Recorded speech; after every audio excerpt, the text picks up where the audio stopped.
donc je m'appelle François Phillips, je suis jésuite, et Saint Ignace de Loyola, notre fondateur, nous invite durant nos 2 années de noviciat à faire des stages, qu'il appelle des expériments, dans des milieux très différents de ceux que nous connaissons habituellement.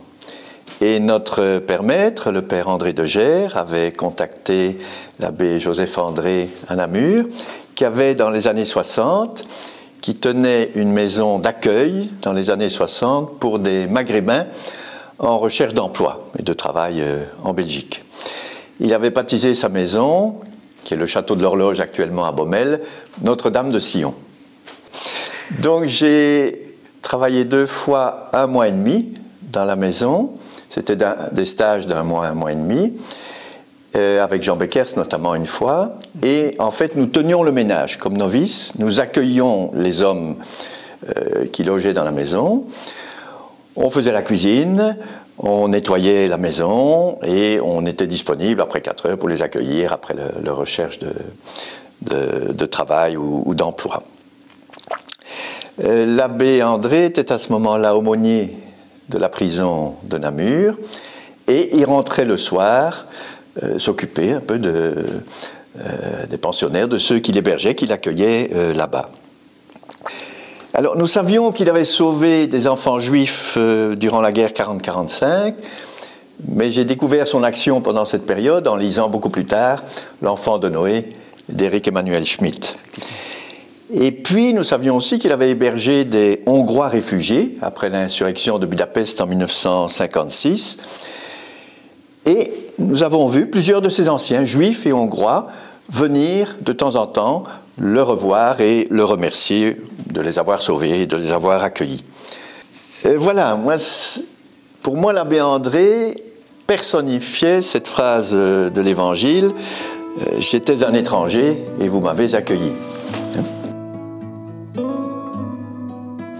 Alors nous avons eu la chance ou la grâce, le premier soir que nous étions là, Jean Beckers et moi, de pouvoir le rencontrer plus longuement dans son bureau et de l'entendre nous partager sa vision de l'Évangile. Je n'ai pas tellement retenu le contenu, mais j'ai retenu la personne. Ce qui me frappait chez lui, c'est qu'il avait tout donné, jusqu'à sa chambre à coucher.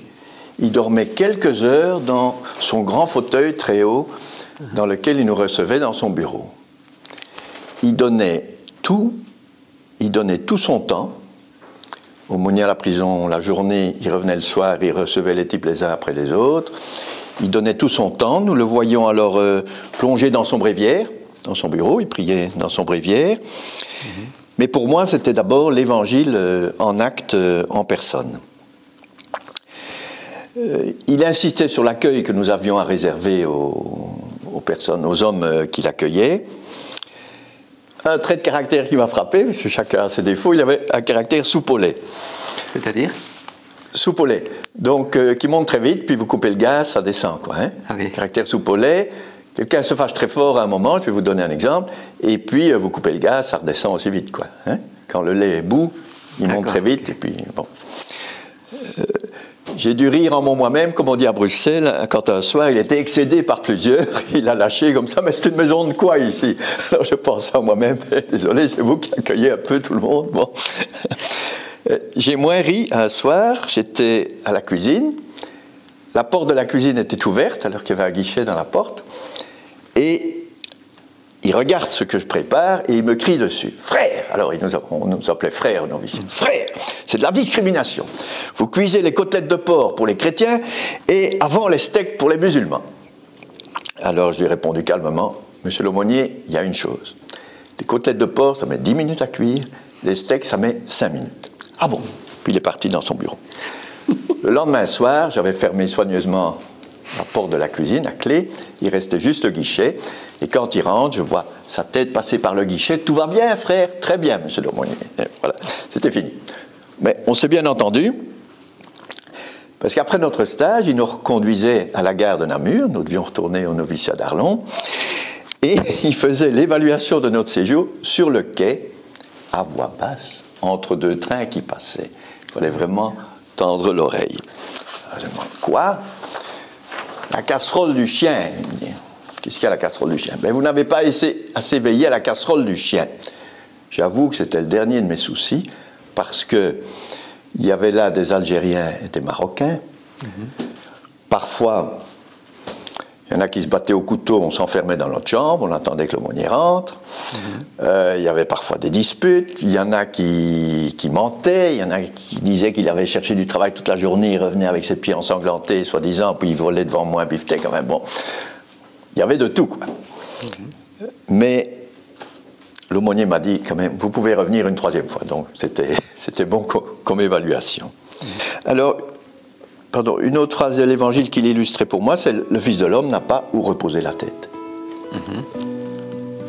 Ça nous avait frappé quand même. Il avait donné jusqu'à sa chambre pour loger un type de plus, quoi. Oui.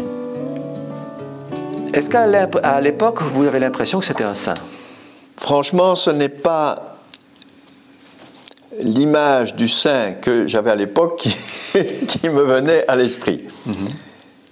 Je voyais plutôt un saint comme un homme rayonnant, en toutes circonstances. Hein? Voilà, plutôt comme ça. Je sais bien, bon, quand saint Paul avait son caractère, que je le voyais plutôt comme un fonceur, disons, se démenant corps et âme pour les personnes. Il accompagnait certains hommes dans leur démarche administrative.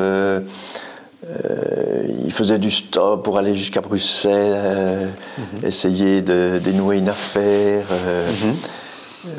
C'est l'image d'un homme donné, entièrement donné. Je me dis, un prêtre comme ça, ben, il a tout donné, comme Jésus. Il est tout le temps, comment dire, pas à disposition, mais disponible pour les personnes.